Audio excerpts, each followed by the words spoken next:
하나님 말씀 보겠습니다. 하나님 말씀은 역대하 15장 15절입니다. 하나님 말씀은 역대하 15장 15절입니다. 온 유다가 이 맹세를 기뻐한지라 무리가 마음을 다하여 맹세하고 뜻을 다하여 여호와를 찾았으므로 여호와께서도 그들을 만나 주시고 그들의 사방에 평안을 주셨더라. 아멘. 우리가 선교적 교회에 대해서 시리즈로 쭉 살펴가다가 한 1년 가까이 살펴가다가 좀 되새김질 각자가 하는 시간도 갖고 약간 쉬어가는 의미에서 지금 우리 신앙의 가장 핵심적이고 본질적인 부분들을 쭉 살펴보고 있습니다. 그러니까 지금까지 어떻게 보면 제 책 십자가의 복음 그 1권에 나온 내용들 중에 핵심적인 내용들을 쭉 살펴보고 왔다고 해도 틀린 말이 아니지요.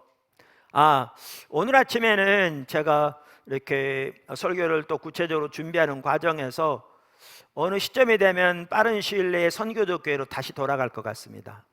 그리고 또 한참 가다가 또 이렇게 되새김질할 시간이 필요하면 다시 또 본질적인 부분 돌아와서 이어서 가고 이렇게 아마 할 것 같습니다.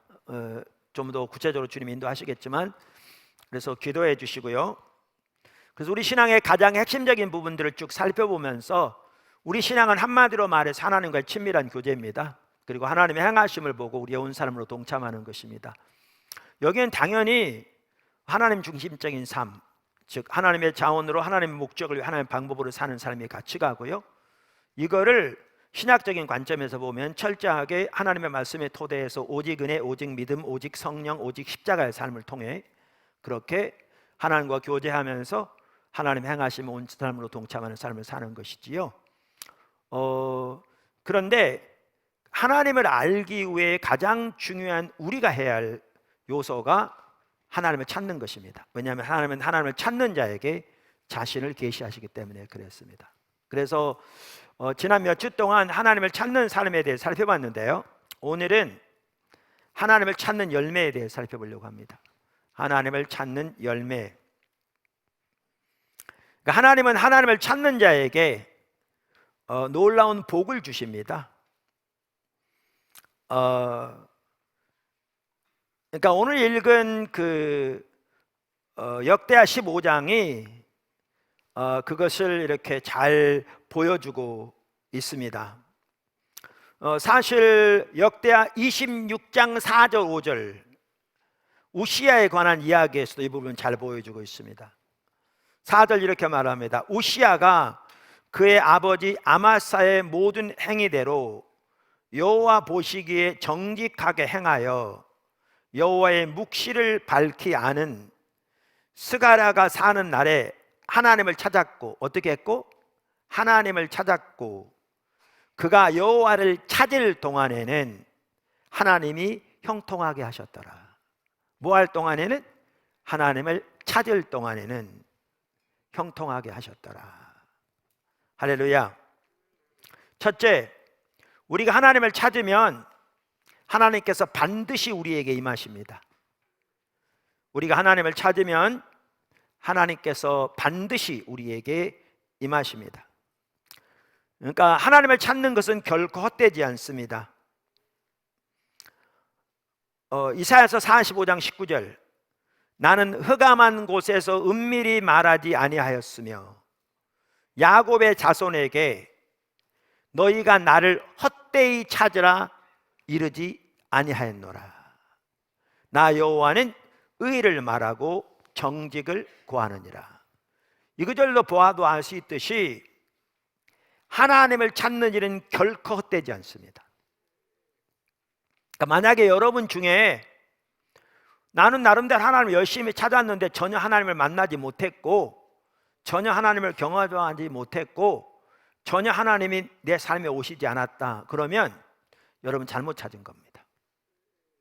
왜냐하면 하나님을 찾는 것은 절대로 헛되지 않고요, 하나님은 반드시 오시기 때문에 그렇습니다.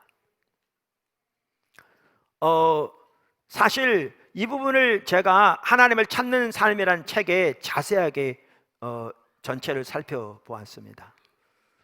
그 전체 내용을 여기서 상세하게 살펴보지 못하는 이유가 그러면 시간이 너무 길어지기 때문에, 그리고 한편으로는 몇 년 전에 그 부분을 살펴보았기 때문에 살펴보지 못합니다. 그래서 필요하신 분은 책, 그리고 유튜브에 들어있는 동영상, 우리 홈에 가면 다 있는데 통해서 여러분들이 얼마든지 도움을 받을 수 있습니다. 그런데 우리가 하나님을 찾아도 잘못 찾아서 그렇지, 성경에 말하는 대로 하나님을 올바로 찾으면 반드시 만나게 되어 있습니다. 반드시 만나게 되어 있습니다.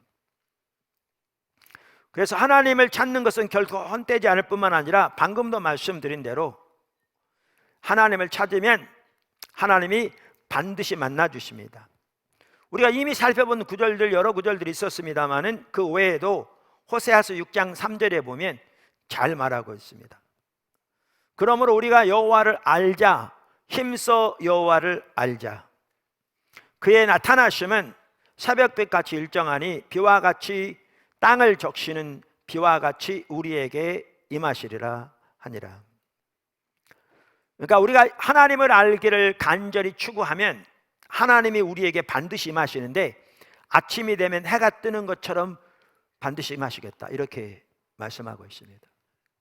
여러분이 천문학자가 아니라도 내일 아침 해 뜰 걸 다 압니다. 그와 같이 우리가 하나님을 찾으면 하나님은 반드시 임하시겠다고 약속하고 계십니다. 아멘. 둘째, 하나님께서 우리에게 임하시면 우리에게 나타나는 몇 가지 열매들, 하나님께서 우리에게 임하시면 우리에게 나타나는 몇 가지 열매들. 그러니까 히브리서 11장 6절만 하더라도 믿음이 없이는 하나님을 기쁘시게 하지 못하나니 하나님께 나아가는 자는 반드시 그가 계신 것과 또 그가 자기를 찾는 자들에게 상 주시는 이심을 믿어야 할지니라, 이렇게 말하고 있거든요. 그래서 우리가 하나님을 찾으면 하나님이 반드시 우리에게 임하시는데, 그분이 우리에게 임하시면 놀라운 열매들이 나타나게 되어 있습니다. 할렐루야. 그래서 그 중에서 저는 세 가지를 오늘 살펴보려고 합니다. 그 외에도 여러 가지들이 있습니다. 다양한 것들이. 근데 제 책에는 성경에 나와 있는 다양한 하나님 주시는 열매들 중에서 오늘 살펴보는 것 외에 또 몇 가지 귀한 열매들을 책에 기록되어 있습니다. 제가 나머지를 다음 시간에 할지 아니면 여러분이 책을 참고하도록 하고 넘어갈지 가봐야 될 텐데 아마 안 하게 될 확률이 많습니다. 그래서 오늘은 그 열매 중에 특별히 세 가지를 살펴보려고 합니다. 첫째, 작은 첫 번째죠. 하나님의 생명의 역사들이 넘칩니다. 우리가 하나님을 찾으면 우리 가운데 하나님의 생명의 역사들이 넘칩니다. 우리가 신명기 20장을 여러 번 살펴보았는데 하나님께서 우리 앞에 한쪽에는 생명과 복, 다른 쪽에는 사망과 화를 두셨다고 하시면서 너희와 너희 자손이 살기 위해 생명을 택하라, 이렇게 말씀하십니다. 그러면서 생명을 택하는 길을 16절과 20절에 말씀하시는데 그것을 이렇게 세 가지씩인데 이렇게 여러분이 이해하기 쉽도록 정리하면 무엇보다 하나님과 친밀한 교제 가운데, 이 말 20절에 나오는 개정 한글에는 그를 의지하라 그랬는데 원문에는 다바크란 단어로서 착 달라붙어 있으라, 그 뜻입니다. 그래서 친밀한 교제를 말합니다. 주석을 보아도 영어 성경들을 보아도 명확하게 그렇게 되어 있습니다. 친밀한 교제 가운데서 하나님을 존재를 다해 사랑하고, 이게 가장 중요하기 때문에 16절, 20절에 두 번 다 나올 뿐만 아니라 두 번 다 가장 먼저 나옵니다. 이게 돼야 나머지가 가능한 겁니다. 그 다음에 하나님의 말씀을 지키고 하나님의 길로 행하며 하나님의 목소리를 청종하라. 이게 구약에서 우리 신앙의 본질을 가장 잘 설명하고 있는 구절 중에 하나입니다. 실제로 우리가 살펴본 대로 예레미야 7장에 보면 하나님께서 이스라엘 백성들을 애굽에서 건져낼 때 무엇보다 이것을 명령하셨다고 하시면서 바로 이 부분을 언급하고 있습니다. 그러니까 이게 하나님이 그때부터 명령하신 가장 핵심적인 명령인 것을 볼 수가 있고요, 우리 신앙의 본질을 아주 잘 표현하고 있습니다. 이미 살펴봤기 때문에 제가 지금 간단히 언급하고 넘어가도 다 아십니다. 그럼 이렇게 하는 것이 하나님을 택하는 길이죠.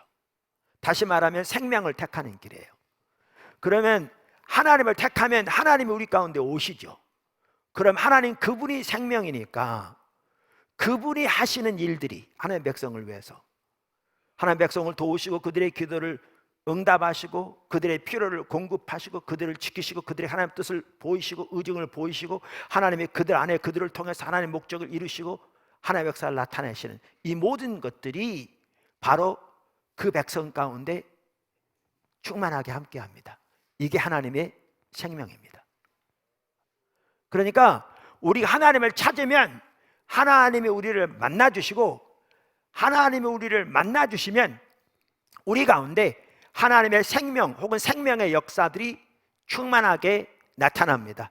이것이 첫 번째 열매입니다. 아멘. 아까도 말씀드린 대로 이것을 볼 수 있는 한 가지 좋은 예가 오늘 본문인 아사시대 역대하 15장입니다.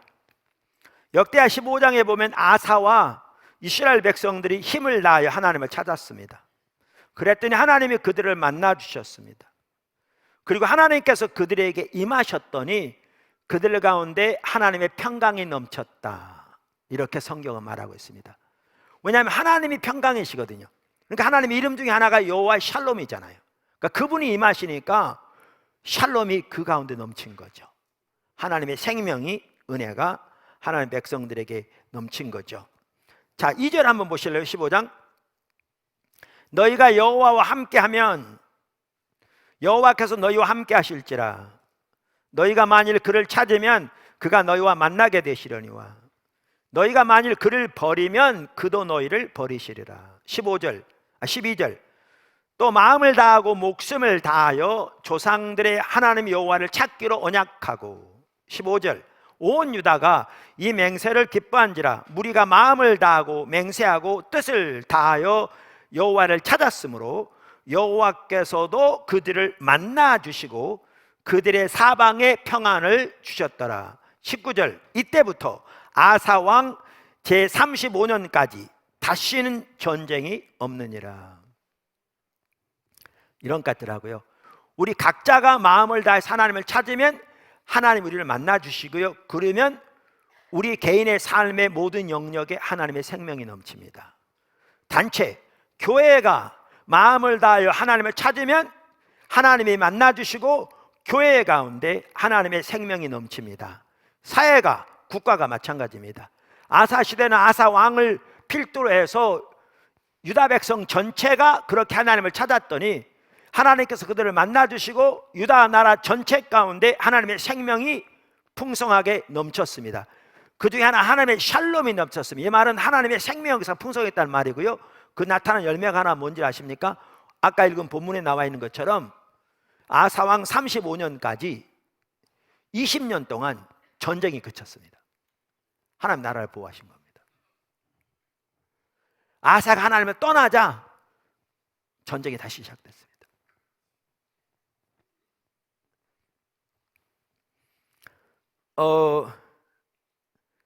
이와 같이 하나님의 백성이 우리가 하나님을 찾으면 나타난 열매 중에 하나가 하나님의 생명이 풍성하게 넘칩니다.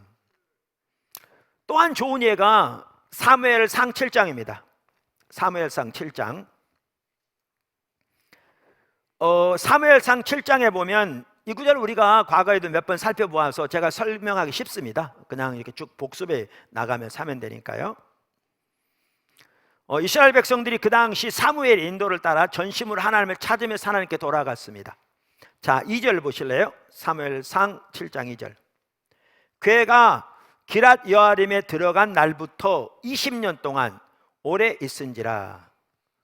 이스라엘 온 족속이 여호와를 사모하니라. 자, 여기에 보면 여호와를 어떻게 했다고요? 사모했다. 그러니까 이 말이 무슨 말인지 잘 감이 안 와닿습니다. NIV 성경은 이 말을 뭐라고 번역하냐면 이렇게 돼 있더라고요. All the people of Israel, 이스라엘 모든 백성들이 mourned, 탄식하면서 and sought after the Lord, 주님을 찾았다. 이렇게 돼 있어요. 여러분, 이 배경을 좀 이해하려면요, 엘리 제사장 시대에 그때는 하나님을 버린 상태에 있었죠. 우리가 이미 살펴본 대로. 물론 본인들은 자신들이 하나님 버렸다는 사실을 전혀 몰랐습니다. 왜? 나름대로 여전히 종교적인 의식하고 있었으니까. 근데 하나님의 관점에서는 그들이 나름대로 종교적인 의식하고 있었을 뿐만 아니라 하나님을 아는 참된 지식, 즉 하나님과 친밀한 교제에 떠나 있었죠. 그러니까 삶은 이미 살펴본 대로 철저하게 하나님을 버린 상태에 있었죠. 그래서 그 상황에서 블레셋과 이스라엘이 전쟁이 붙었는데 이스라엘이 졌죠. 4천 명이나 죽었죠. 군인들이 진리에 돌아오니까 하는 말이, 이스라엘 백성들이 왜 여호와께서 오늘 우리를 블레셋 사람들의 손에서 패하게 하셨는고. 자, 그러니까 왜 그들이 그렇게 말했느냐 하면, 우리가 이미 살펴본 대로 율법에 보면 이스라엘 백성들이 전쟁에 나갈 때 하나님께서 그들을 도와서 싸우실 것이기 때문에 적군의 병력과 무기가 강할지라도 두려워하지 말라고 그랬거든요. 근데 진 거거든요. 그러니까 아무도 자기들이 왜 졌는지를 모르는 거죠.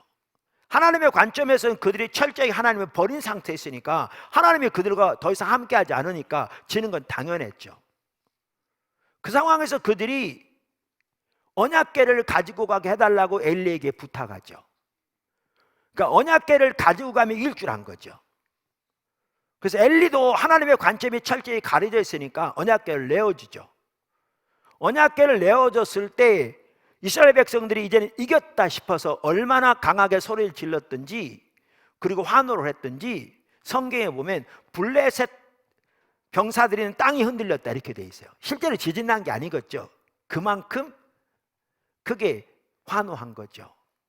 근데 언약궤를 가지고 나갔지만 이내 졌고 언약궤 빼앗기고 3만 명 이상이 죽었죠. 그러니까 그들은 하나님을 떠나 있으면서 삶에서는 이제 언약궤만 메고 나가면 이길 줄 안 거죠. 그러니까 실제로 하나님을 의지하는 것이 아니라 하나님의 관점에서는 그들은 종교적인 의식을 의지한 거죠. 아무런 쓸모없는, 이게 율법주의인 거죠. 그러니까 철저하게 패한 거죠.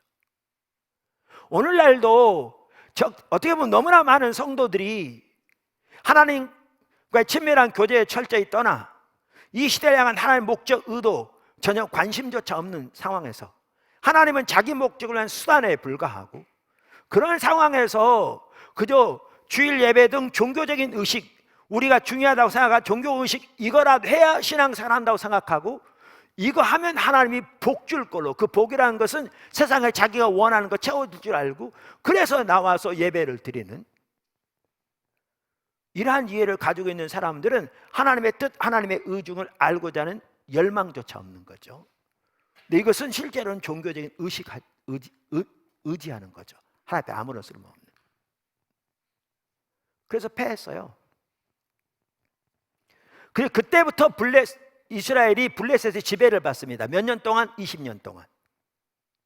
그리고 언약궤를 빼앗겼는데 우리가 잘 아는데 하나님의 명예는 하나님이 찾으시죠. 언약궤가 가는 곳마다 재앙이 일어나니까 블레셋 사람들이 이렇게 수레를 새로 만들어서 소를 이렇게 거기다 묶어서 그 위에다 언약궤를 올려서 돌려보낸 겁니다. 그렇게 돌아온 언약궤가 어디 있었냐면 기랏 여아림에 있었습니다. 그런 지 몇 년이 지났습니까? 20년이 지났습니다. 이때입니다. 이 상황에서 참 잘한 게 뭐냐면, 옛날 엘리 시대 같으면 그저 언약궤를 빨리 예루살렘으로 가져와야 우리가 복을 받을 텐데, 그러면서 언약궤 가져오는 데 초점이 있었을 겁니다. 그건 아무런 쓸모가 없는 거죠. 근데 그들은 그렇게 하지 않고 하나님의 임재가 자신들에 거쳐 있고 하나님의 살아있는 생명의 역사가 하나님의 백성들 가운데 함께하지 않고, 그러니까 하나님의 백성들이 이방 신을 섬기는 이방 나라의 지배를 받고 있고, 하나님의 임재는 하나님 백성들의 거쳐있는 상황을 인식하고 탄식한 거죠. 우리가 변화되려면 하나님의 관점에서 우리를 처지를 인식하는 것이 첫 출발이라고 그랬잖아요. 탄식한 거죠. 그러면서 그들이 하는 게 뭐였느냐? 하나님을 찾기 시작한 거죠. 여기 보면 저는 여기에서 엘리 시대와는 다르게 이들이 올바르게 주님 앞에 나오잖아요. 저는 이 영향이 사무엘의 영향이었다고 믿습니다. 성경에 구체적으로 안 써 있지만 어렸을 때 하나님과 올바른 관계 가운데 자라서 하나님의 관점에서 저들을 인도할 수 있었던 거죠. 엘리는 종교심에 뛰어나서 언약궤 내어지면서 언약궤 잘못될까 봐 안절부절하다가 언약궤 빼앗겼다는 소식 들었을 때 충격을 받아 뒤로 넘어져 목이 부러 죽는 그러한 종교심은 있었을지 모르지만 영적인 눈이, 육신적인 눈이 어두울 뿐만 98세가 돼서 영적인 눈이 철저하게 어두워져 가지고 언약궤를 메고 나가는 게 전혀 도움이 되지 않는 율법주의라는 사실을 전혀 깨닫지도 못하고 있는 거죠.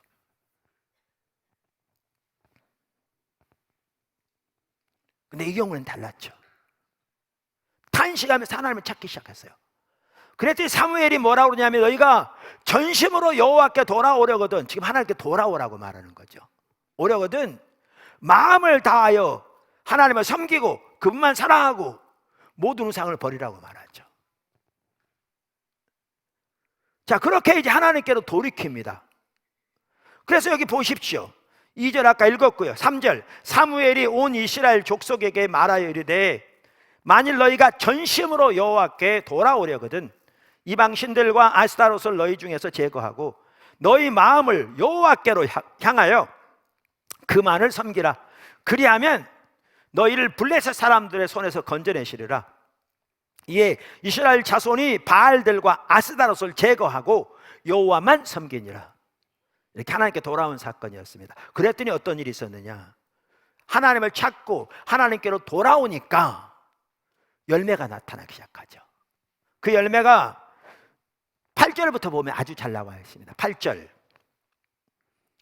이스라엘 자손이 사무엘에게 이르되 당신은 우리를 위하여 우리 하나님 여호와께 쉬지 말고 부르짖어 우리를 블레셋 사람들의 손에서 구원하시게 하소서 하니, 이게 왜 이렇게 됐냐면요, 그 윗절들 읽어보시면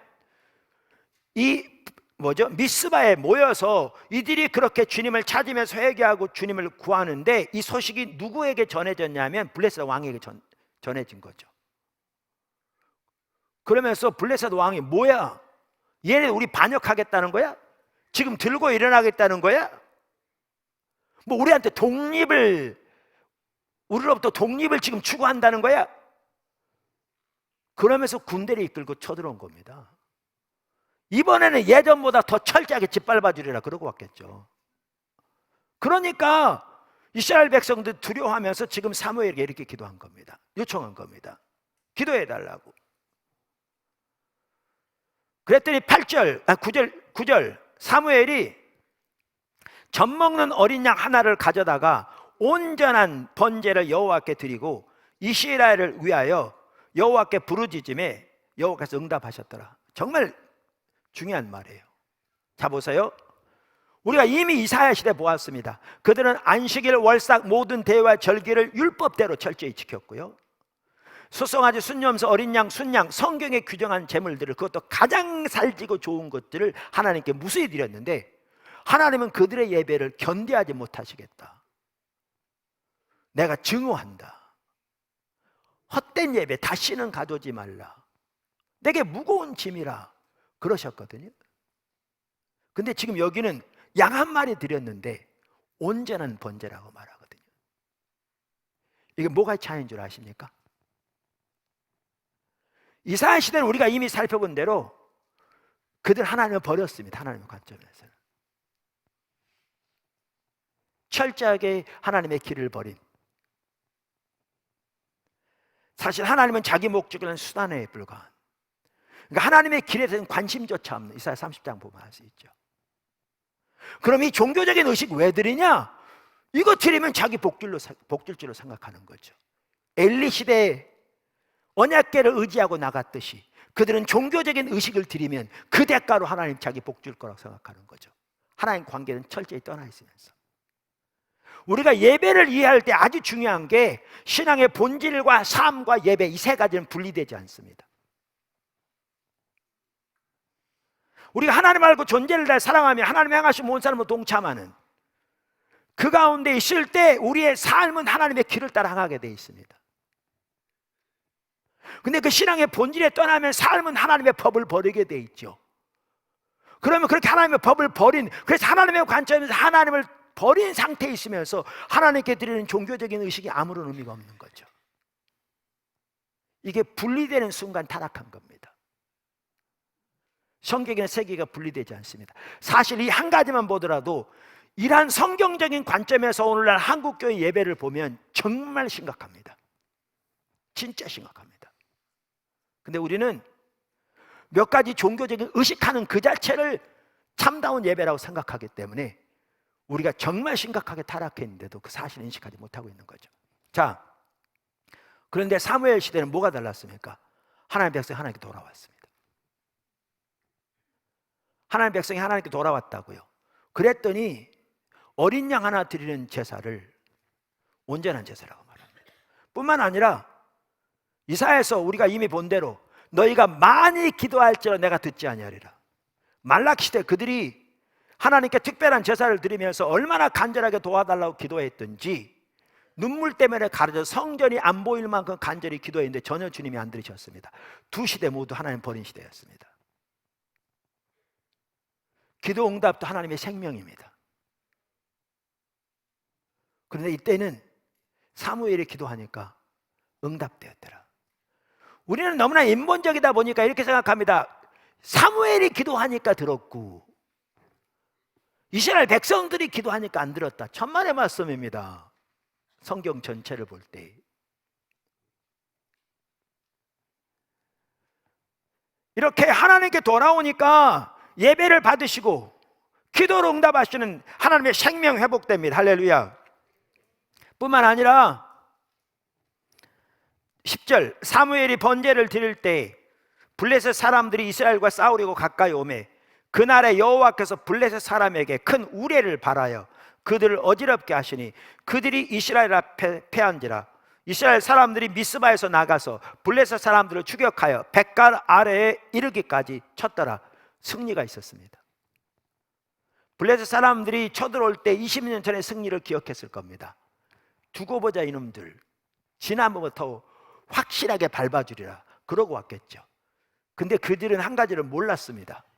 하나님이 돌아와 계신다는 사실을 몰랐습니다. 이스라엘 백성들에게. 왜냐하면 그들이 하나님께 돌아왔기 때문에. 근데 주석을 보면 그 당시는 우레를 칠 시기가 아니랍니다. 하나님은 자연 환경까지 주관하신 분입니다. 그래서 이스라엘 백성 위에 싸우셨고 블레셋은 철저하게 패배했습니다. 승리가 있었습니다. 12절 사무엘이 돌을 취하여 미스바와 센 사이에 세워 이르되 여호와께서 여기까지 우리를 도우셨다 하고 그 이름을 에베네셀이라 하니라. 여러분 우리가 에베네셀 되게 좋아합니다. 에베네셀은 오이코스 소그룹 이름도 많고 예수 믿는 사람들이 만드는 상호 이름도 에베네셀도 많고 좋습니다. 좋습니다. 제가 반대하는 게 아닙니다. 근데 너무나 많은 경우에 에베네셀이라는 이름은 사용하는데 에베네셀이라는 말이 의미하는 실제적인 역사는 전혀 안 나타나고 말만 있는 경우가 너무나 많습니다. 근데 그 당시에는 말만 있는 게 아니라 에베네셀이 하나님이 실제로 그들과 함께 하셨습니다. 그 말 그대로. 그게 하나님의 생명입니다.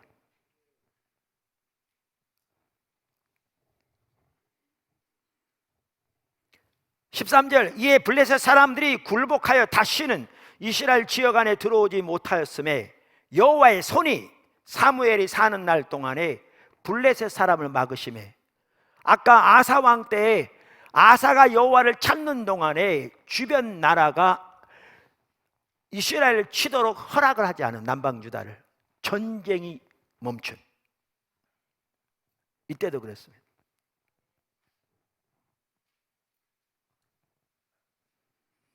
14절 블레셋 사람들이 이스라엘에게서 빼앗았던 성읍이 에그론부터 가드까지 이스라엘에게 회복되니 이스라엘이 그 사방 지역을 블레셋 사람들의 손에서 도로 찾았고 또 이스라엘과 아모리 사람 사이에 평화가 있었더라. 저는 여기에 이 구절이 정말 저는 가슴을 뜨겁게 하는데 우선 평화가 거기 있어. 샬롬. 제 가슴을 뜨겁게 하는 게 뭐냐 하면 하나님께서 이스라엘 백성들에게 주신 유업 그중에 한 핵심이 땅이거든요. 요즘 부동산을 말하는 게 아니고요. 이스라엘의 땅은 특별한 의미가 있는 겁니다. 하나님이 그 땅을 유업으로 주신 거잖아요. 그랬는데 이스라엘이 하나님을 떠난 거로 원수들에게 그 유업을 빼앗긴 거죠. 그랬는데 하나님께 돌아오니까 그 빼앗겼던 유업 하나도 남김없이 다 되찾게 하셨습니다.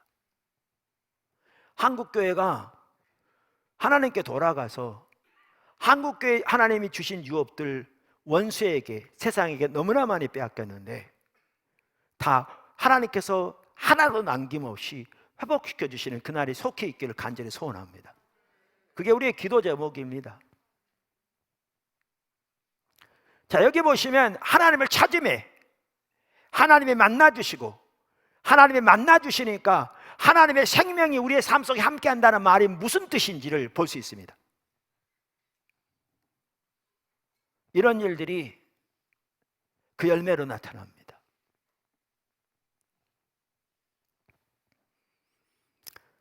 제가 그 하나님을 집중적으로 찾게 된 첫 번째 교회를 개척할 때 여러 번 나눴습니다. 그리고 주님을 찾으니까 사역은 곧바로 확장 안 됐지만 참으로 놀라웠게 우리 가정의 필요를 채워가시는 일들을 여러 번 나눠서 잘 아십니다.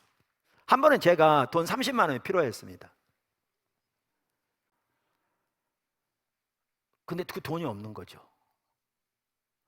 그랬더니 그날 평소 때 우리 가정을 잘 섬겨주신 성도가 있었거든요. 그분이 왔어요. 목사님, 그래 30만 원 가져왔더라고요. 그래서 어떻게 왔냐 그랬더니 그날 아침에 새벽 기도 하는데 하나님 그런 마음을 주시더래. 목사 돈 떨어졌다, 30만 원 필요하다 그러시더래.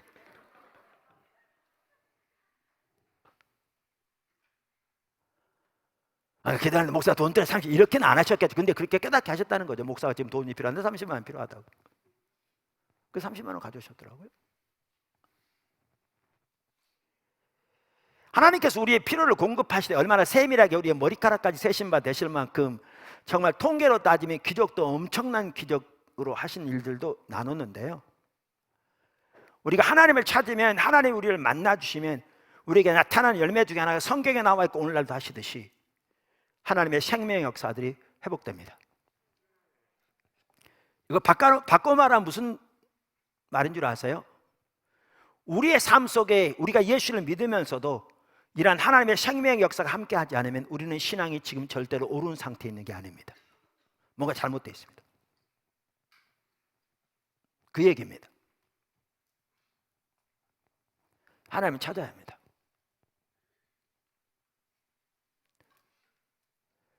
말씀드린 대로 오늘날은 거의 반복적으로 들리는 문구가 뭐냐면 믿습니다예요.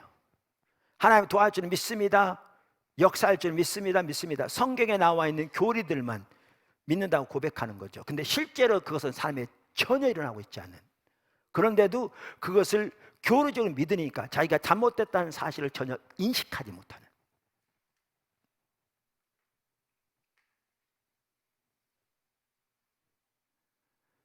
제가 한 번은 어느 나라에서 선교사님들을 위한 집회를 인도하는데 하나님 그런 마음을 주시더라고요. 성령께서 오늘 목사들의 목이 타버렸다 그런 마음을 주시더라고요. 그러면서 무슨 의미가 생각나게 하시냐면, 여러분 시골에서 옛날 펌프 있죠, 펌프. 거기다 물을 붓고 막 이렇게 펌프질하면 나오잖아요. 근데 물도 없이 막 펌프질을 하는데 물 안 나오면 어떻게 돼요? 박경이 타버리잖아요. 냄새 나잖아요. 그런 것처럼 하나님이 살아계십니다. 우리의 필요를 채우실 겁니다. 도와주실 겁니다. 인도하실 겁니다. 성경에 나온 약속들은 부지런히 전하는데 전혀 물이 나오지 않은 펌프처럼 실제로는 전혀 그 일이 안 일어나고 있는 거죠. 타버린 거죠. 그게 현실입니다.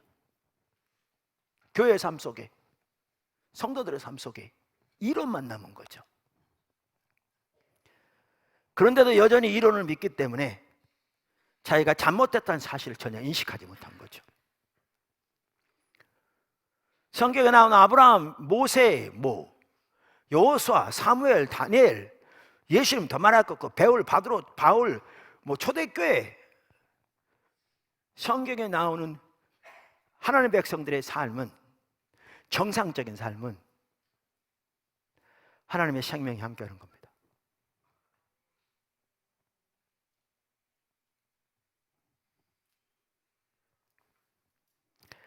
그게 없으면 내 신앙이 지금 잘못되어 있는 겁니다. 하나님을 찾으며 나타나는 열매 한 가지는 하나님의 생명의 역사들이 넘칩니다. 두 번째, 삶에서 하나님의 주권적인 통치가 회복됩니다. 삶에서 하나님의 주권적인 통치가 회복됩니다. 우리가 하나님의 얼굴을 집중적으로 구할 때 하나님의 주도권이 우리의 삶 속에 회복됩니다. 그래서 우리의 삶을 하나님이 주도하시면서 실질적으로 앞서가시면서 우리를 인도하기 시작합니다. 그 로이드 존스 목사님이 60년 전에 영국 교회를 두고 하신 말씀인데 오늘 한국 교회와 너무나 비슷하더라고요. 그러면서 그 한 특징이 뭐냐면 성도들의 삶이 하나님의 주권적인 통치 아래 있지 않다는 거죠.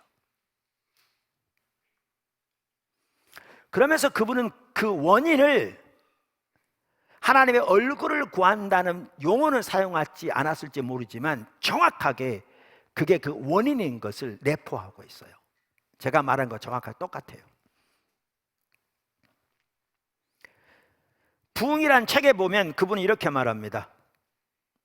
우리는 은혜와 주 예수 그리스도를 아는 지식 안에서 자라나야 합니다. 정확하게 우리 신앙입니다.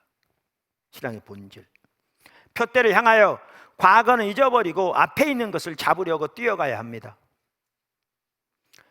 그러면 성경 구절 인용합니다. 내가 그리스도와 그 부활의 권능과 그 고난의 참여함을 알고자 하여 그의 죽으심을 본받아 어떻게 해서든지 죽은 자 가운데서 부활에 이르려 하노니. 빌립보 3장 바울의 말을 인용한 거잖아요.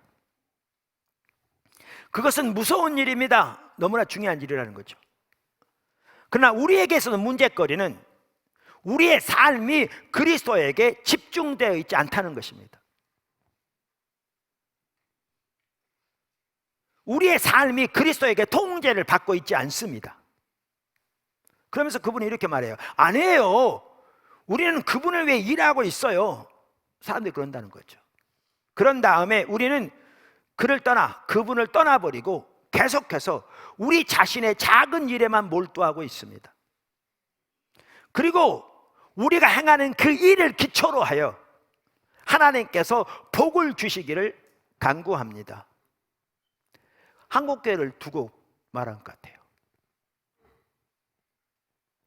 실제로 오늘날 한국교회 성도들 가운데 하나님이 실질적으로 그들의 삶을 주권적으로 통치하시며 앞서가시면서 개입하시고 간섭하시고 그들을 인도하시는 그 삶이 실제로 이루어지고 있는 성도가 많지 않습니다. 심지어 그렇게 실제로 이루어지는 교회가 많지 않습니다. 다 우리는 말로는 하나님이 우리의 주인이라고 말합니다. 성령님이 우리를 인도하신 분이라고 말합니다. 그런데 실제로 그 일이 일어나고 있지 않습니다. 대부분의 경우에는.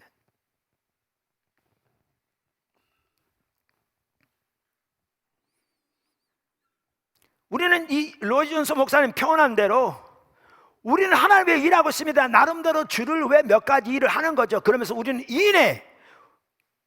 우리의 작은 일에만 초점을 맞추고 몰두하고 살아가면서 우리가 하나님을 위해 산다고 하는 그 작은 일을 토대로 우리가 하는 일을 복 주시기를 기대하고 있는 거죠. 너무나 타락해버린 시대. 이걸 신앙이라고 이해하는. 그러면서 그분은 이렇게 얘기합니다. 이게 이제 원인인 거죠.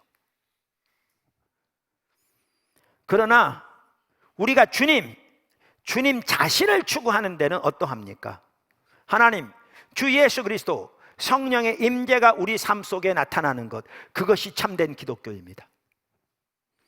부흥 시에 언제나 하나님께 사용되었던 사람들이 바로 그것을 추구했습니다. 보십시오. 하나님 얼굴을 구하는 삶. 이게 우리 신앙이고 이게 있어야 하나님의 주권적인 통치가 우리 삶 속에 회복되는 겁니다.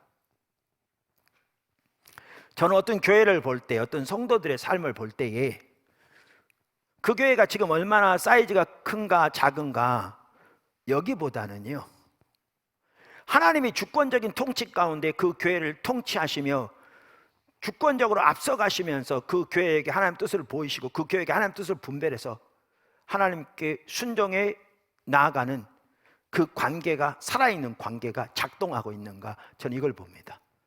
그게 된다면 시간 문제입니다. 교회를 통해 하나님의 역사가 나타나는 것. 그게 안 된다면 그게 심각한 문제입니다. 우리나라에 지금 당면하고 있는 가장 큰 문제는 다음 세대 문제입니다. 이건 말할 필요가 없습니다. 다음 세대가 돌이켜지지 않으면 한국교회 미래 없습니다. 시간만 지나면 없어지게 되어 있습니다. 아주 작게 축소되게 되어 있습니다. 통계적으로 보면. 그래서 교회든지 총회든지 기독교 방송이든지 다음 세대를 얘기 안 하는 단체가 없습니다. 기독교 단체는. 우리나라 기독교 TV 한 큰 TV 회사에서 한 본부장님과 직원이 제 사무실에 방문했습니다. 한참 전에. 그러면서 얘기 나누는 중에 아까도 말씀드린 대로 기독교 TV 방송들마다 라디오 방송도 마찬가지고 다음 세대 얘기 안 한 데가 없습니다. 그래서 다음 세대에 대한 프로그램을 진행했다는 거예요. 한국교회 여러 큰 교회들과 같이 협력해서 프로그램을 만들고 예산도 집행하고. 근데 끝나고 났더니 그냥 행사로 끝났다는 거죠. 근데 제가 한마디 딱 했어요. 그랬더니 그분이 저한테, 본부장님이 목사님을 그때 초빙했어야 되는데 그러더라고요. 근데 제가 간다고 해결될 일은 전혀 아니죠. 근데 그 한마디가 뭐였는지 아세요? 그 하나님이 앞서가셔야 되는데요.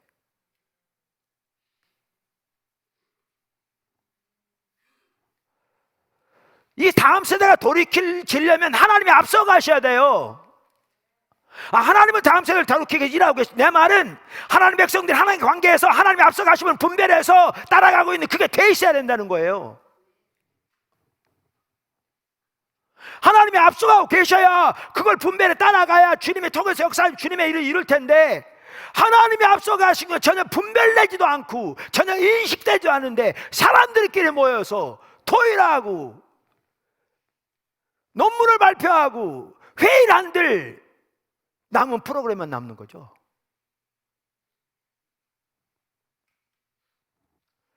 주님이 앞서가고 계셔야 돼요. 제 말이 그 말이에요. 성도들의 삶 속에 하나님이 앞서가고 계셔야 돼요. 여러분의 삶 속에 하나님이 앞서가고 계시냐고요. 지금 여러분 삶 속에, 여러분의 가정에, 여러분의 사업에. 그게 없으면 여러분의 노력만 남는 거예요. 뭐 신문을 보고 이 시대의 뭐 경제를 파악하고 좋아요. 필요할지 몰라요. 하나님이 앞서가지 않으면 그 다 도루묵이에요. 사람의 지혜만 남아요.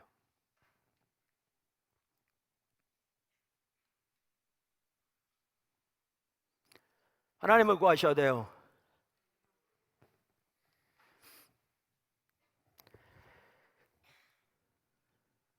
제가 오늘 설교를 준비하면서 이런 부분을 더 보게 됐어요. 이전에는 강조하지 않은. 그게 뭐냐 하면 하나님께서 이 땅에서 하나님이 일하시는 주된 다니는 교회잖아요. 그러면 하나님께서 교회를 인도해 가실 때 너무나 많은 성도들이 이렇게 잘못 생각하는 것 같아요. 그거는 교회를 인도하신 거고, 그럼 나는 인도하신 거고, 그러니까 교회를 인도하신 거가 내 인도가 다른 거죠.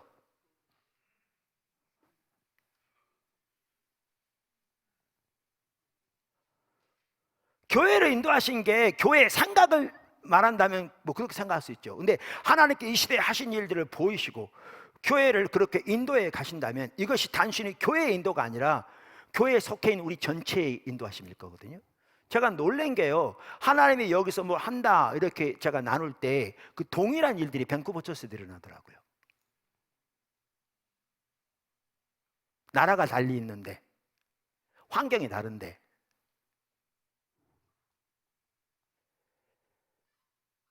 그 때로는 대만에 박선호 선교사님 섬기는 새물교 선교회 우리 연합하는 교회, 나라가 다른데 동일하게 일하세요. 그럼 뭘 말하는 줄 아세요? 주님이 지금 일하고 계시다는 거예요.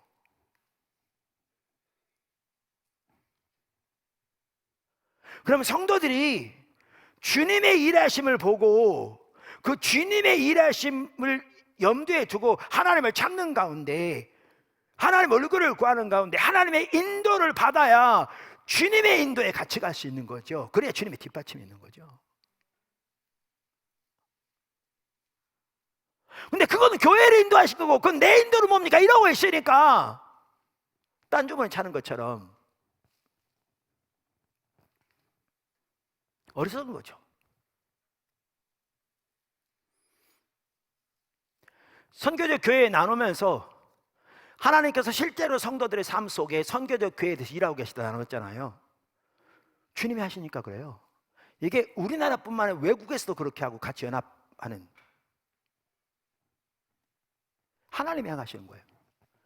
어떠한 성도회 같은 경우에도 그렇게 주님의 인도를 따라가면서 이번에 많은 어려움도 있었죠. 직원들도 많이 나가고.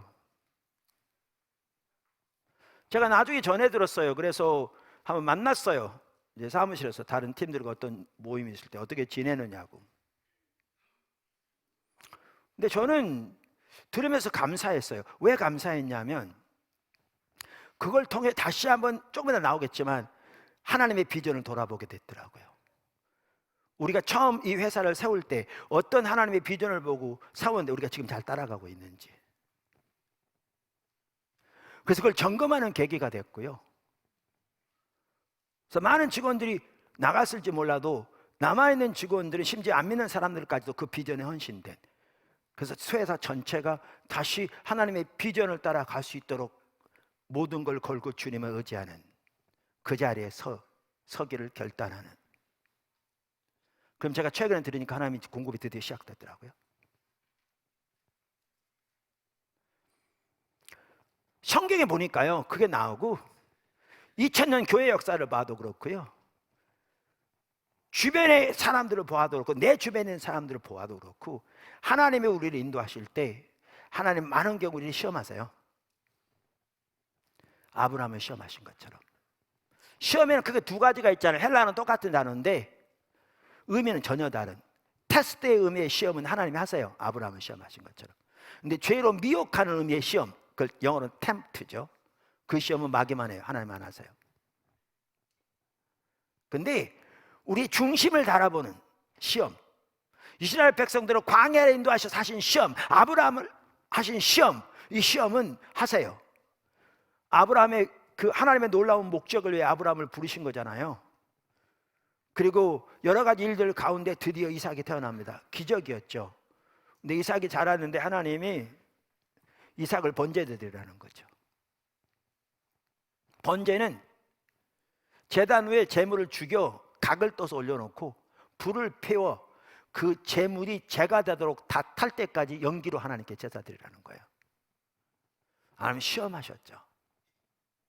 아브라함 하나님 시험하시지 몰랐죠. 믿음의 삶을 살펴본 것처럼 하나님만 의지함으로 순종했는데 죽이려고 그럴 때 하나님 막으시면서 그걸 받으시고 미리 예비하신 순양 드리게 하신 거죠. 그래서 여호와 일에 하나님을 경험하게 된 건데, 제가 보니까요 하나님 우리를 시험하시더라고요. 우리 중심을 들추시는 거예요. 정말 너는 주의 길에 서기를 원하느냐? 너는 주의 목적의 삶을 드리기 원하느냐? 어려울지라도, 앞에 안 보일지라도 그 목적대로 서기 원하느냐? 포도나무께 세워지는 과정에서 여러 차례 그런 시험이 있었고요.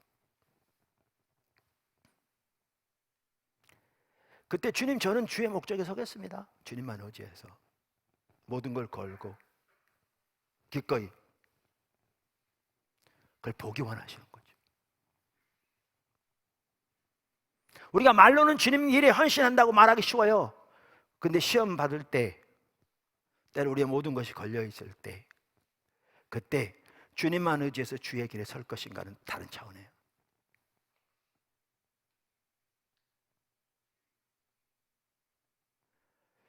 주님이 우리의 삶의 주도권을 잡으시고 앞서가고 계신가? 그렇게 빚으시고 때로는 환경 가운데서 우리를 시험하시고 달아보시고, 그러면서 우리를 하나님의 길로 이끌어 가시고 세우시고 공급하시고, 그렇게 실질적으로 되어져야 하나님과 동행하는 삶과 사역, 가정, 개인이 되는 거죠. 교회가 되는 거죠. 이론이 아니고.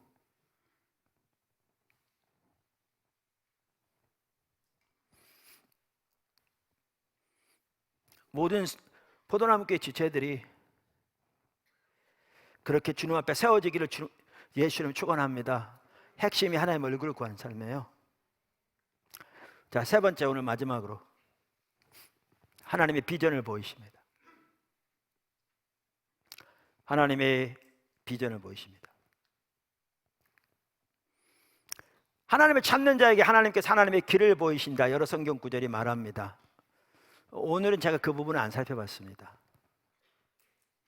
근데 하나님의 길에는 하나님의 뜻, 하나님의 백성을 향한 하나님의 경륜, 그 시대를 향한 하나님의 목적 등이 포함됩니다.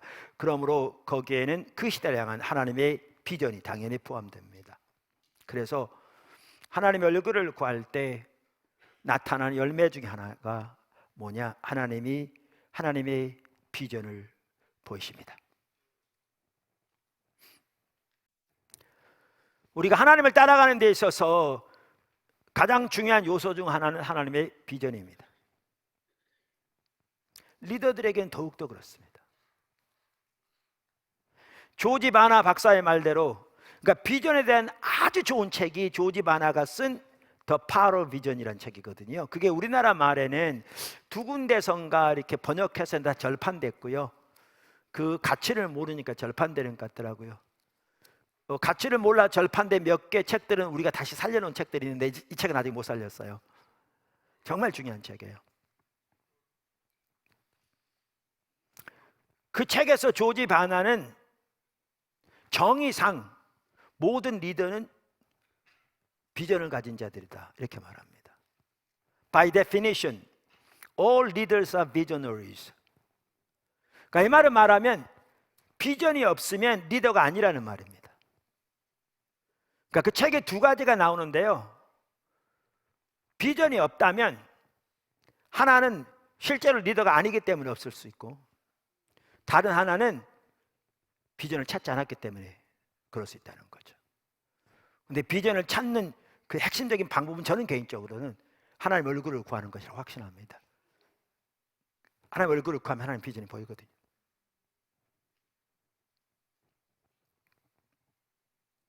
성경에 나온 하나님의 귀한 사람들, 노아, 모세, 여호수아, 느헤미야, 다니엘, 바울 등 신구약의 하나님 귀한 사람들은 모두 자신들이 하나님을 위해 세운 꿈이 아니라 하나님의 비전을 쫓는 사람들이었습니다.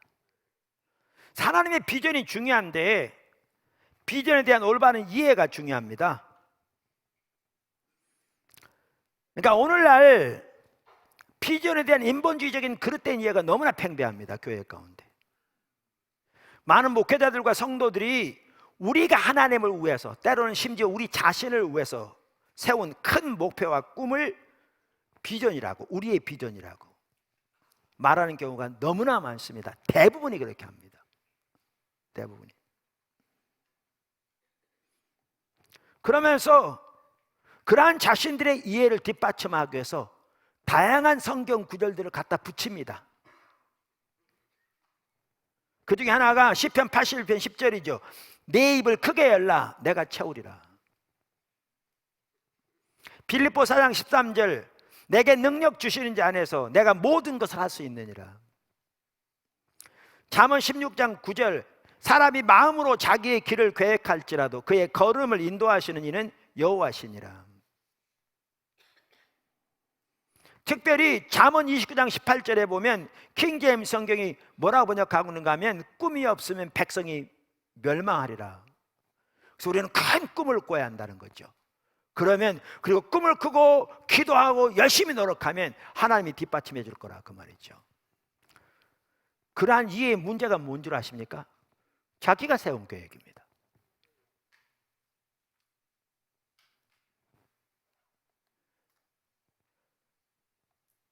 성경에 나오는 귀한 하나님의 사람들이 자기가 하나님을 위해 세운 계획을 따라 살지 않았습니다. 그랬더라면 노아는 방주를 만들 이유가 없었습니다.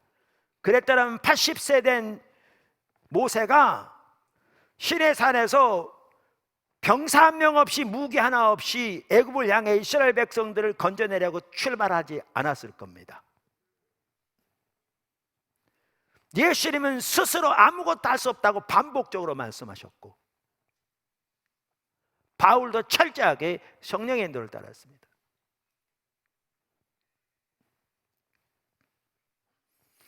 그러므로 비전만 하더라도 비전에 대한 올바른 이해가 중요한데,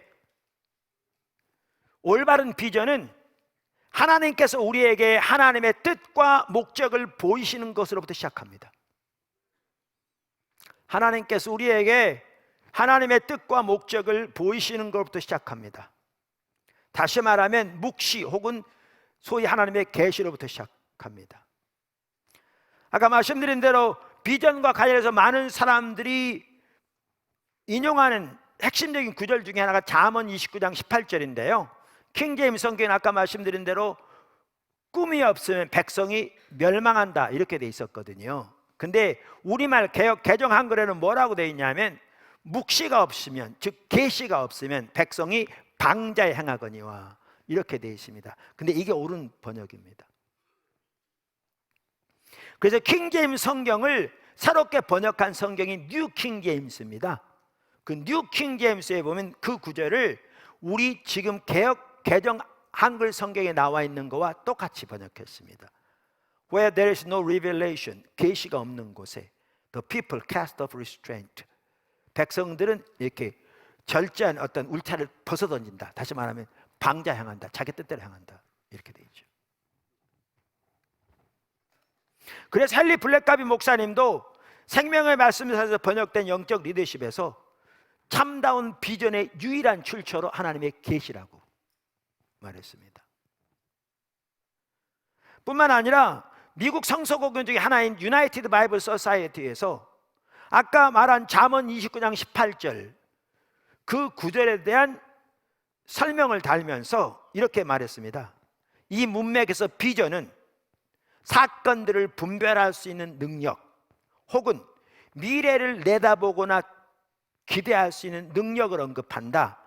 그러면 TB, CB 이건 성경 영어 성경 그 책들을 말합니다. 는 그 단어가 하나님의 인도, God's guidance를 언급하는 것으로 이해한다. 이 말을 종합하면 이 뜻입니다. 하나님의 인도를 따라서 사건들을 분별할 수 있는 능력, 그리고 미래를 내다보며 기대할 수 있는 능력이 여기서 말하는 비전이라는 겁니다. 주님의 인도를 따라서.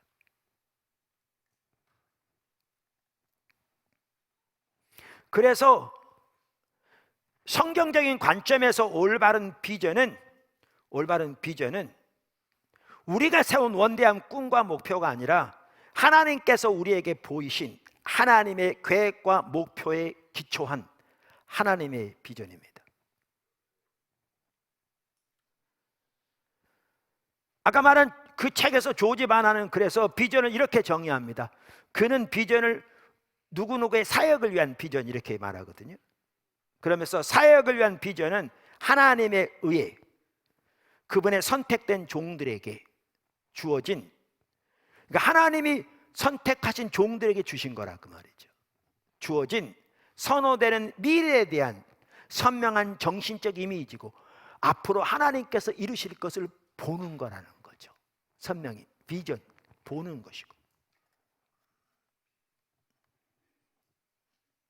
그것은 하나님과 자신과 환경에 대한 정확한 이해에 기초하고 있다. 즉 하나님과의 관계, 하나님 안에서의 자신의 부르심, 소명과의 관계, 그리고 하나님께서 환경 가운데 어떤 일을 하고 계신가의 이 관계에 기초하고 있다.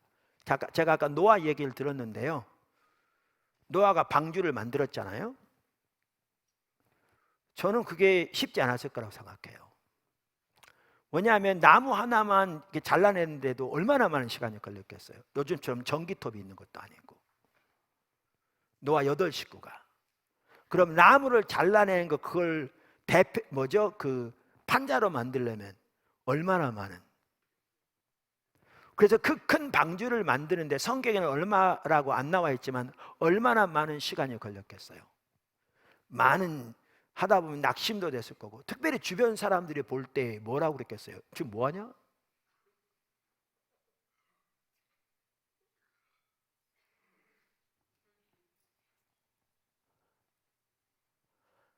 하나님이 큰 비를 보내신다고 해서 그 준비하라고 그랬어.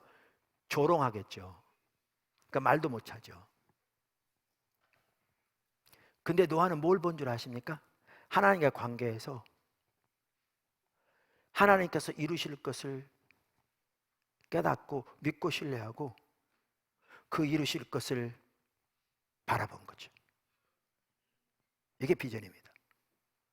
그래서 거기에 자신과 자신 가족들의 전체 삶을 드릴 수 있었습니다. 이따도 혹시 기회 되면 나누겠지만 비전을 보이지 않는 것을 보는 거기 때문에요, 그대로 이루어졌죠. 그래서 그대로 이루어진 날에는 주변의 사람들은 놀래고 별 반응을 다 보였겠지만 이미 늦었죠.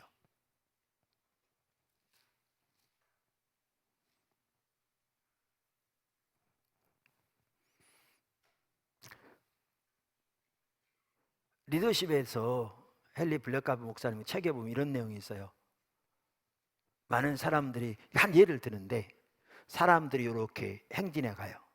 그래서 어떤 사람이 사람들 행진을 보고 딱 앞장서 나와서 자기가 앞서 행진하면서 자기가 리더라는 거예요.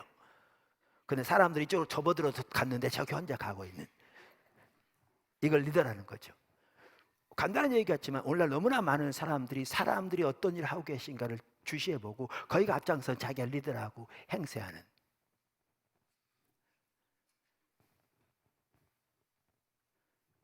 이걸 제일 처음에 만든 사람,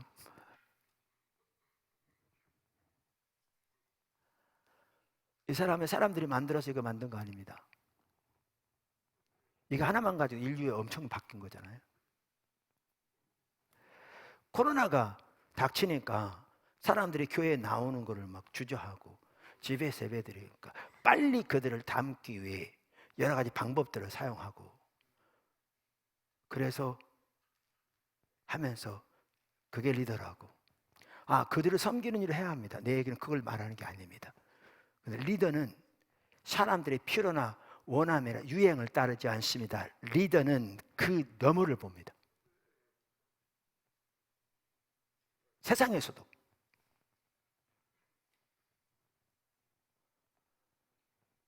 하나님의 비전을 쫓는 자들이 리더입니다.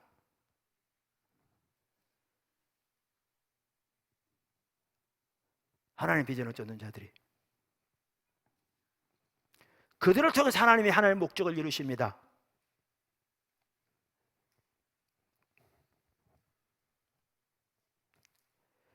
이렇게 비전을 정의하고 난 다음에 조지 바나는 오늘날 비전과 관련해서 교회가 처해 있는 심각한 상황을 통계를 통해 제시합니다.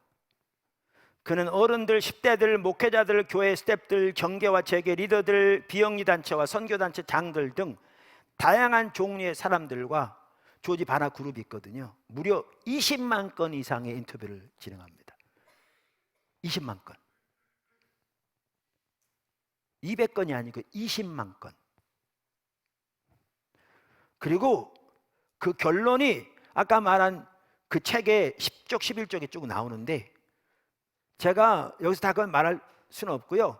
교회와 관련한 3가지만 제가 언급하겠습니다. 거기 책에 나오는. 한 가지는 담임 목회자들에 대한 얘기입니다. 비록 그들이 좋은 사람들이고 사역을 위해 부르심을 받은 사람들이지만 대부분의 담임 목사들은 그들이 인도하려고 노력하는 사역을 위한 하나님의 비전에 대한 이해를 가지고 있지 않다. 그러니까 좋은 사람들이고 담임 목사로, 그러니까 목사로 부르신 소명도 받은 사람들이지만 소명과 비전은 다르거든요. 하나님의 비전이 전혀 없다는 거죠. 그래서 이렇게 말합니다. 제 얘기 아니고요, 조지 바나 얘기입니다. 20만 건 이상의 인터뷰를 거친 후에. 그래서 결과적으로 대부분의 교회들은 그들의 회중들의 삶과 지역사회의 삶에 거의 어떠한 영향도 미치지 못하고 있다. 주님의 비전을 따라 행해야 주님이 뒷받침하실 텐데.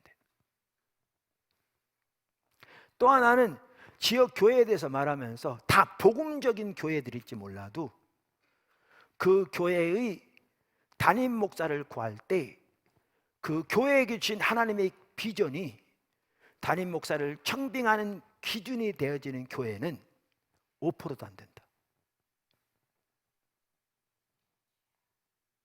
큰 교회, 작은 교회 다 털어서. 95% 이상의 교회는 그 교회를 향한 하나님의 비전을 전혀 가지고 있지 않다는 겁니다.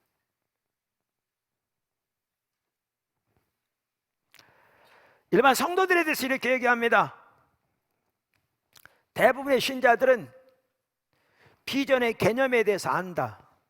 그러나 그들의 삶과 사역에서 하나님의 비전이 실제로 작동하고 있는 사람은 거의 없다.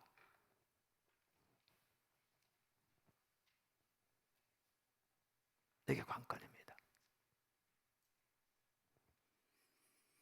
그들의 삶과 사역에서 하나님의 비전이 실제로 작동하고 있는 사람은 거의 없다. 많지 않다는 거죠. 아주 소수라는 거죠. 참다운 비전은 하나님의 얼굴을 구해야 합니다. 우리가 하나님을 심지어 알기 전부터, 태어나기 전부터 하나님은 우리의 삶 속에 일하고 계실 수 있습니다. 예레미야 산에서 볼 수 있듯이. 그러나 하나님의 얼굴을 구해야 하나님의 비전이 또렷이 보입니다.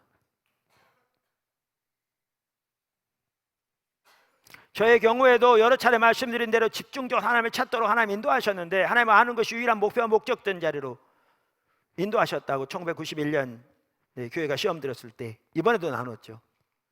그렇게 주님을 집중적으로 찾는 과정에서 하나님께서 하나님의 뜻, 의중을, 그리고 하나님이 이 시대에 어떤 일을 하고 계신지를 보이시고 저를 어디로 인도하고 계신지를 선명히 보이시더라고요. 나중에 보면 그게 하나님의 비전이었어요.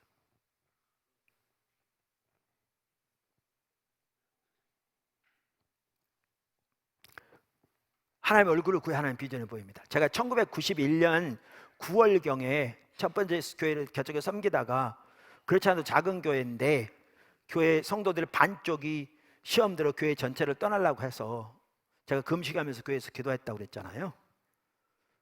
그렇게 기도하는 중에 주님께서 제가 교회를 세우려고 나름대로 성실하게 노력하고 열심히 섬겼을지 몰라도 하나님은 살아계신 인격체인데 정작 하나님은 그분을 알고 사랑하는 일은 완전히 소홀히 한 걸 딱 보이시면서 네가 날 사랑하지 않는구나 그러셨다고 그랬잖아요. 그게 보여지니까 저는 교회를 성장시키려는 모든 노력이 순식간에 내려져. 그 전에 중심에서 회개가 나오더라고요. 제가 울고 불고 하진 않았지만. 그리고 그때부터 하나님을 알기를 집중적으로 추구하기 시작했죠. 기도를 통해서 성경을 다시 읽으면서, 앞서간 믿음의 선배들의 책 테이프를 들으면서, 또 하나님 도와달라고 간절히 간구하면서, 그러면서 하나님께서 여러 번 나눈 것처럼 하나님을 아는 것이 유일한 목표와 목적된 자리로 이끌어 가시더라고요. 그런데 그해 연말이 됐습니다.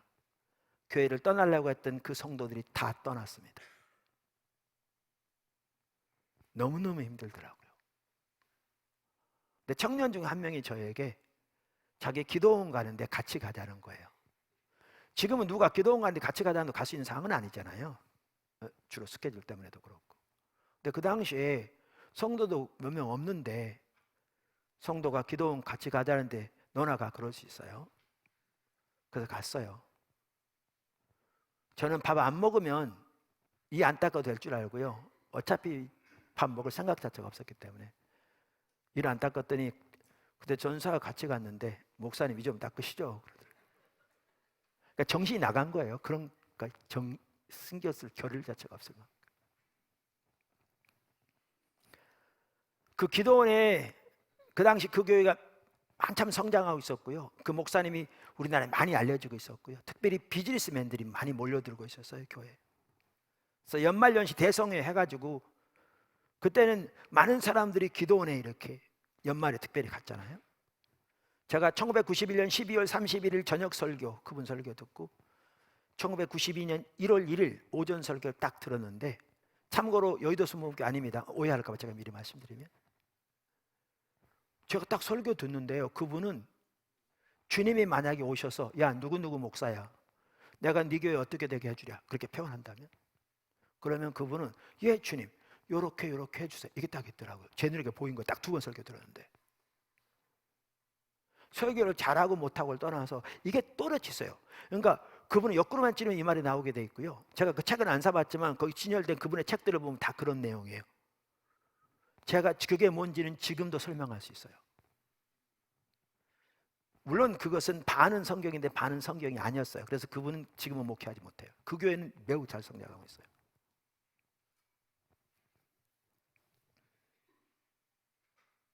이게 보이니까요, 너무너무 힘들더라고요. 그렇지 않아도 성도들이 이렇게 나가서 힘들어서 갔는데 나에게는 저 부분이 없다는 게 너무나 선명히 보여지니까, 그게 딱 보여지는 내게 없는 게 보이는 거예요. 그러니까 이번 주에는 요한복음에서, 다음 주에는 출애굽기에서 나름대로 복음적으로 설교했을지 모르지만 어디로 가는지를 모르고 있는 거죠.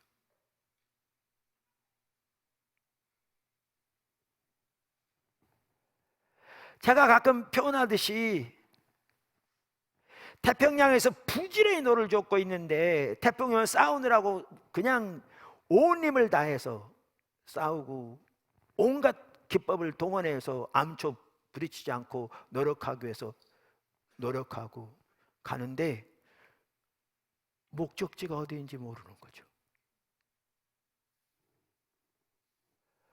우리 목회자들 넥타이도 안 풀고 자고 새벽부터 저녁까지 섬기는데 어디로 가는지를 모르는 거죠.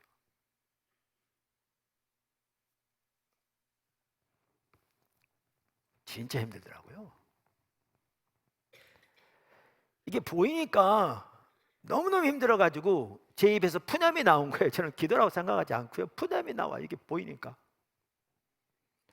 제가 실제로 입으로 했는지 속으로 했는지 기억이 안 나요. 근데 제가 주님 앞에 이렇게 말했어요. 주님, 저는 그럼 교회를 어떻게 인도할까요? 보이니까 저는 주님이 그 기도라고 표현하다면 그 기도에 응답하시리라고 상상조차 안 했어요. 근데 그 말이 제 입에서 떨어지자마자 주님이 마치 기다렸다는 식으로 저에게 너는 내 신부를 준비시키라 그러시더라고요. 또렷하게. 저는 싫었어요. 왜냐하면 신부를 준비시킨단 말은 뭐 성도가 뭐 작고 뭐 지하에 살더라도 그냥 그 성도를 잘 훈련시켜서 주님 오실 때 들림받게 뭐 이런 식으로 이해했기 때문에 싫었어요.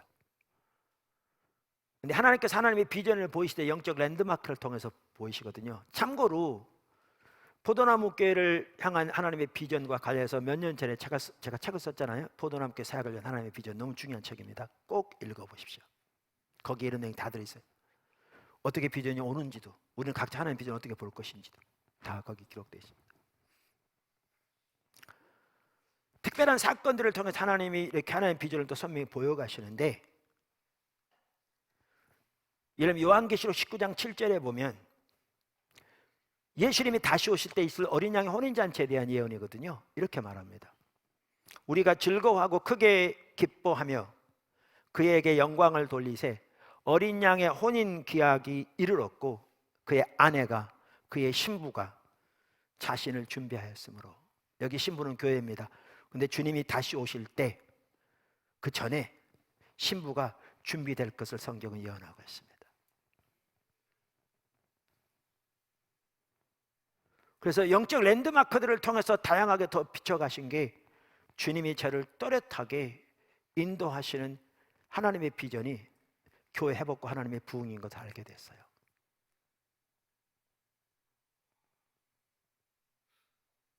그래서 회복과 부흥이 나온 겁니다. 제가 이 비전이 보이니까 조급함이 내려지더라고 그랬잖아요. 그 전에 맨날 제가 하나님 앞에 그야말로 울부짖었던 게 주여 어느 때까지니까였거든요. 저는 준비 다 된 것 같은데 하나님 전혀 모르신 것 같은.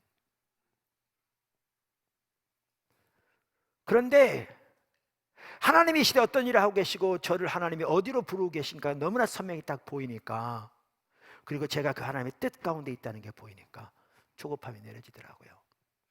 제가 똑같은 얘기 자주 말해서 죄송한데 말한 이유가 있어요. 연결되거든요. 오늘. 그 당시에 미국에서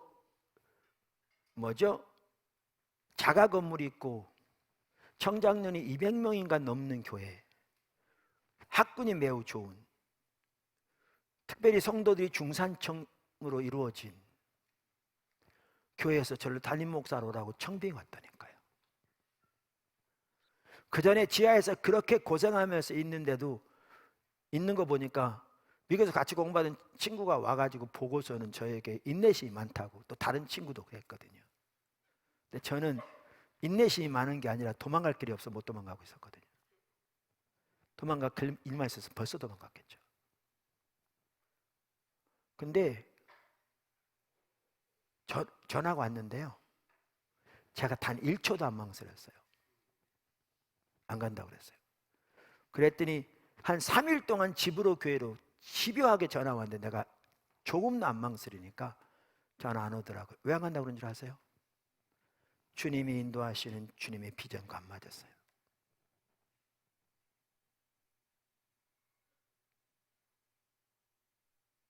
안 맞았어요. 제가 그때 갔더라면요, 포도나무께 안 세워졌을 거고요, 새물교 성교 안 세워졌을 거고요, 대만 새물교 신학원 안 세워졌을 것이고요, 새물교 기도학교 안 세워졌을 것이고요, 청년 성교 안 세워졌을 것이고요. 지금까지만 한 것만 하더라도. 그리고 그 교회요, 그대로 몇 년에 목사 또 바뀌었어요.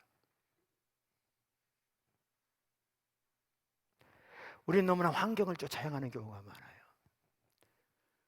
환경은 바람에 흔들리는 파도처럼 이리 흔들리고 저리 흔들리는데,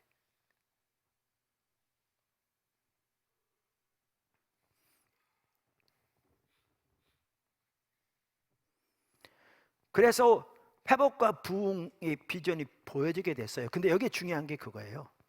그 비전이 개인에게만 주어진 것이 아니라, 특별히 이 경우에 여주복 목사에게만 주어진 게 아니라 교회에게 주어진 거죠.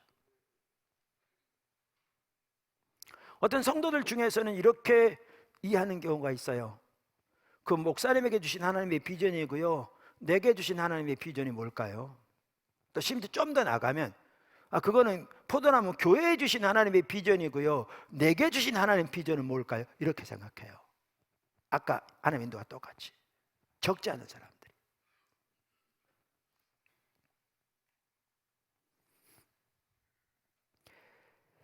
하나님께서 우리를 인도해 가실 때 하나님의 목적, 하나님의 의도를 보이시고 우리를 그를 인도해 가시는데, 하나님이 일하시는 가장 주된 단위가 이 땅에서 교회인 거죠. 그리스도의 몸. 제가 좀 더 설명할게요. 그럼 더 이해가 쉬울 거예요. 저는 처음에 이러한 경험들을 하게 될 때 그냥 단순한 영적인 체험인 줄 알았어요. 그러니까 사람마다 영적 체험이 있잖아요. 여러분도 영적 체험하고, 저도 영적 체험하고, 이분도 영적 체험하고, 각자 있을 수 있는 거죠. 그렇게 알았어요. 근데 하나님께서 이렇게 하나님의 길들을 보여가시면서 보니까 단순한 영적 체험이 아니라 주님이 이 시대에 하고 계신 일들을 또렷하게 보이시면서 그를 초청하고 계신 게 보이더라고요. 그 당시엔 비전이라는 걸 몰랐어요. 근데 정확하게 나중에 보니까 그게 비전이었어요. 비전은 제가 나중에 책을 봤거든요. 그쵸? 근데 여기 덧붙여서 하나님을 경험하는 삶이라는 책을 보면요, 아주 거기에 잘 나와 있는데, 그분이 뭐라고 그러시냐면, 헨리 블랙감 목사님이 하나님은 목적을 가지고 말씀하신다. 그러니까 예를 들면 이런 거예요. 그 책에도 나오지만, 하나님이 아브라함에게 말씀하셨을 때는 그 당시에 하나님을 위한 한 백성을 세우실 계획을 가지시고 그 일을 실현하시기 위해서 아브라함이 오셔서 아브라함에게 말씀하신 거예요. 우리가 선교적 계획까지 배워가고 있잖아요. 더 또렷해요. 하나님 모든 창조 세계를 창조하시고 인류에 타락해서 그 타락의 영향이 모든 피조 세계에 다 영향을 미치게 되고, 이때 하나님께서 만드신 모든 것들을 다 심판하시고 끝내실 건가, 아니면 다른 선택을 하실 건가 기로에 놓여있을 때 모든 창조 세계를 구속하실 계획을 가지시고 그 일을 시작하시기 위해서 아브라함을 부르신 거죠. 그러니까 아브라함에게 말씀하실 때는 단순히 이것이 개인에게 말씀하신 것이 아니고, 단순히 개인적인 체험을 위한 게 아니고, 단순히 개인적인 복을 위한 것이 아니고, 단순히 유익을 위한 것이 아니고, 하나님이 가지고 계신 이 위대한 목적과 계획을 위해 그를 부르신 거죠.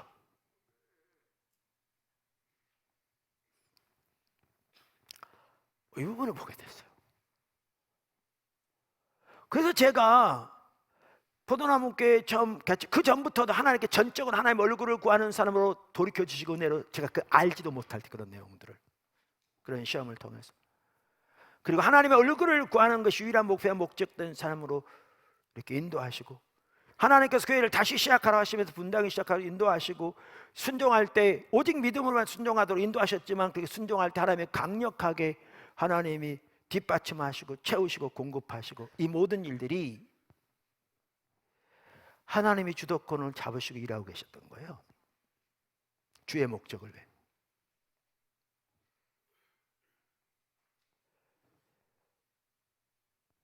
여기다가 앞으로 또 살펴볼지 모르지만 하나님의 은혜를 이해하면 이게 더 이해가 되는데 하나님은 은혜를 보내실 때 목적을 위해 보내시거든요. 제 책 십자가 복음책에 나옵니다. 2권에. 좋은 예가 안디옥 교회인데 안디옥 교회는요 일반 성도들에 의해서 그러니까 예루살렘에 파송된 대표성이 있는 사람들을 통해서가 아니라 일반 성도들을 통해서 이방인들 가운데서 세워졌는데 하나님의 손이 함께 했다고 그랬거든요. 이만 하나님의 능력이 강력하게 역사하신 거예요. 그래서 교회가 세워졌어요. 그 당시 안디옥 교회는 이방인 중심으로 이루어진 그래서 그 유대교의 배경으로 기독교가 나왔잖아요. 그러한 신앙적 배경 또 거리적으로도 아주 먼 그러니까 안디옥에까지라고 표현할 만큼 그러니까 변두리에 불과한 거죠. 근데 거기 세워지는 과정에서 하나님이 그렇게 놀라우게 역사하셨는데 거기 하나님의 은혜가 함께하고 계셨어요. 안디옥 교회가 세워지고 그 놀라운 소문이 나니까 예루살렘 교회가 바나바를 중심으로 파송을 해서 돌아보게 했는데요.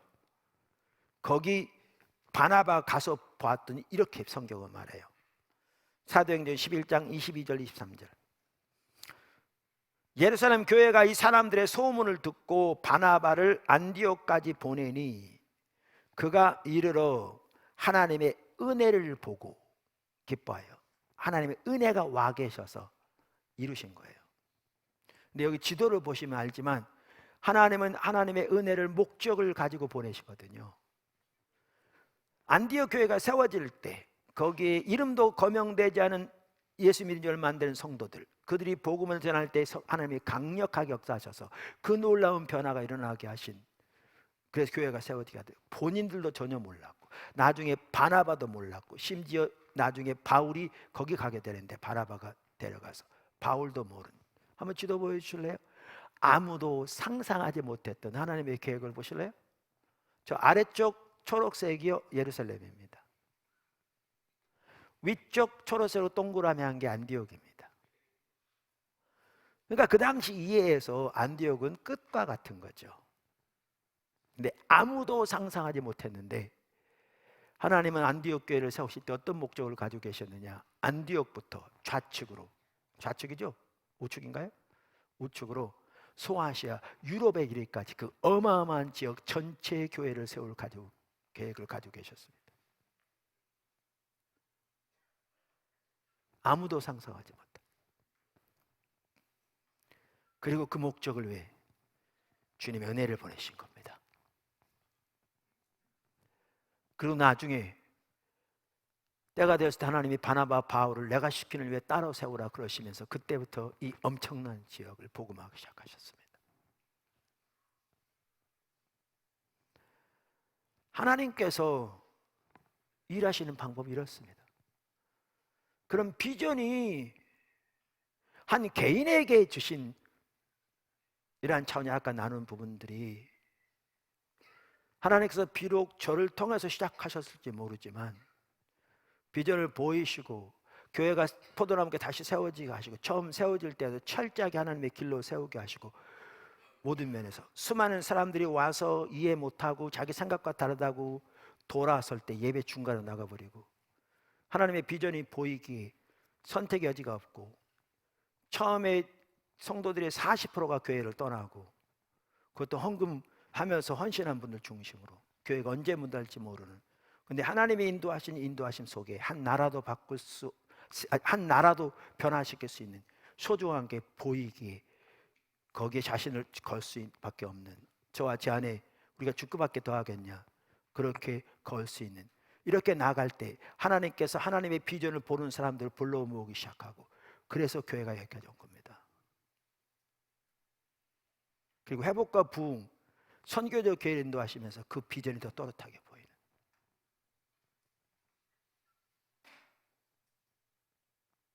왜 다음 세대에 그토록 중요하게 여기시는가? 이 회복과 부흥의 비전이 다음 세대에 지속돼야 하기 때문에, 그리고 거기서 돌이켜져야 하기 때문에 교회들이, 그래서 NGCPP도 중요하고.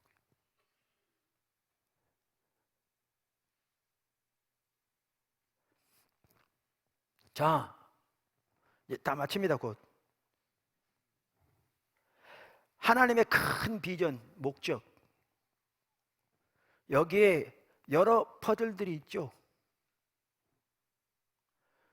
각 사역들, 교회들이 이 하나님의 비전을 보고 그 일에 온 사람으로 함께 할 때 그 퍼즐이 채워지게 될 거고, 우리는 아까 말씀드린 대로 하나님께서 이렇게 인도하셔서 세우시가, 포도나무교회 세워지가, 세문교 선교회 세워지가, 세문교 기도학교, 사다모미 청년선교, 아프리카 프로젝트, 앞으로 세문교 대학 하면서 이 한 퍼즐이 채워지고, 이렇게 퍼즐들이 모아질 때 하나님의 비전을 못 따라가는 하나님의 교회들과 하나님의 백성들의 무리들을 통해서 전 세계 가운데 그때 열방 가운데 하나님 뜻이 이루어질 거거든요. 그리고 그 하나님의 비전을 따라 하나님 백성들을 불러 모으고 계시거든요.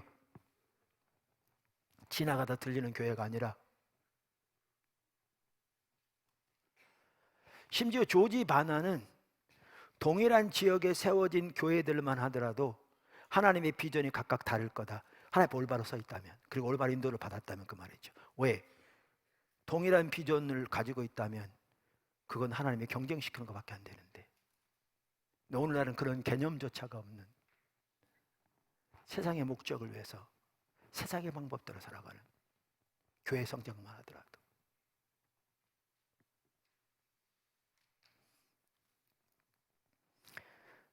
제가 아까 하나님이 시간도 맞추시겠다 그랬는데, 오늘 남녀 전도의 총회 주일입니다. 이 비전을 보고 동참하는 사람들이 모인 게 교회입니다. 제가 좀 안타깝게 들은 얘기가 좀 쉽게 설명하기 위해서 들렸을지 몰라도, 남녀 전도에 아무도 하기 싫어하는데 돌아가서 할 수 없이 내가 맡았는데 마치 잘못된 짐을 맡은 것처럼 그렇게 하지 마십시오. 그 자리는 그런 자리가 아닙니다. 섬길 사람 없으면 그대로 놔두세요. 주님만 의지하고 서게.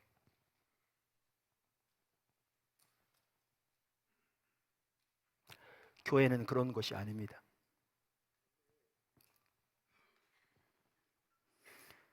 아까 제가 새벽에 기도학교만 하더라도 하나님께서 하신 일들 광고 시간 일부 나눴는데, 하나님이 주도권을 잡으시고 앞서가십니다. 이제 설교 마칩니다. 우리가 지속적으로 하나님의 얼굴을 구해야 하나님의 비전이 계속해서 또렷하게 우리 앞에 보입니다. 빌립보 3장, 우리가 잘 아는 사도 바울이 주님을 아는 것이 가장 고귀해서 다른 모든 것을 배설물 여겨 주님을 알기 위해 달려간다, 그렇게 말하고 있습니다. 그러면서 그는 12절 이렇게 말합니다. 내가 이미 얻었다함도 아니요 온전히 이루었다함도 아니라 오직 내가 그리스도 예수께 잡힌받은 그것을 잡으려고 달려가노라. 형제들아, 나는 아직 내가 잡은 줄로 여기지 아니하고 오직 한 일, 즉 뒤에 있는 것을 잊어버리고 앞에 있는 것을 잡으려고 표대를 향하여, 그래서 예수 안에서 하나님의 우에서 부르신 부름의 상을 위하여 달려가노라. 저는 여기 표대가 예수 이름을 아는 것이 아니라고 생각합니다. 왜냐하면 그 표대를 다른 말로 부름의 상이라고 그랬거든요. 빌립보 3장 전체를 보면 아시겠지만 그의 단 하나의 유일한 목표는 예수 이름을 아는 거였습니다. 그리고 가장 그것이 고귀해서 다른 모든 것을 배설물로 여기고 주님을 알기 위해 그때도 달려가고 있습니다. 근데 이건 뭐냐? 그렇게 주님을 알기 위해 달려가는 그 주님과의 관계에서 주님이 그에게 보이신 부르심의 표대입니다. 비전이죠. 예루살렘에서 일루리건까지 로마를 통해 로마 교회를 통해 스페인까지 그 모든 지역에 교회가 없는 곳에 예수 그리스도의 복음에 토대한 하나님의 교회를 세우는 바울의 사역을 향한 하나님의 비전, 그걸 향해 지금도 달려가고 있습니다. 포도나무 교회가 모든 성도들이 지속적으로 하나님의 얼굴을 구해야 개인뿐만 아니라 교회적으로 하나님의 생명의 역사가 풍성하게 더 넘칠 뿐만 아니라 하나님의 주권적인 통치 가운데 성도들의 삶의 모든 영역이 하나님이 다스리고 통치하시고 때로는 시험하시고 빚으시고 인도해 가실 것이고, 하나님의 비전을 더 또렷이 보이셔서 주님의 인도하심의 믿음으로 순종해 갈 때 교회 안에 교회를 통해서 하나님의 뜻이 나라와 열방 가운데서 이 세대 오는 세대들 가운데서 마음껏 이루어지게 될 것입니다. 그게 하나님이 의도하신 교회의 모습입니다. 주변의 사람들이 인식하는 교회의 모습이 아니라 그게 성경이 말하는 교회의 모습입니다. 우리가 그렇게 되기를 주님으로 축원합니다. 시간 됐는데요, 제가 간단히 하겠습니다. 여러분, 이러한 설교를 듣고 그 하나님의 비전에 반주하 나오시고요, 내가 전적으로 적극적으로 하나님의 비전에 헌신해 주님 따라가겠습니다, 그동안 그렇게 하지 못했던 게 있다면 하나님 회개합니다, 용서해 주시고 그렇게 하나님의 교회로서, 교회의 지체로서 주님의 비전에 헌신된 삶을 제가 살겠습니다, 그런 분은 자리에서 일어나십시오.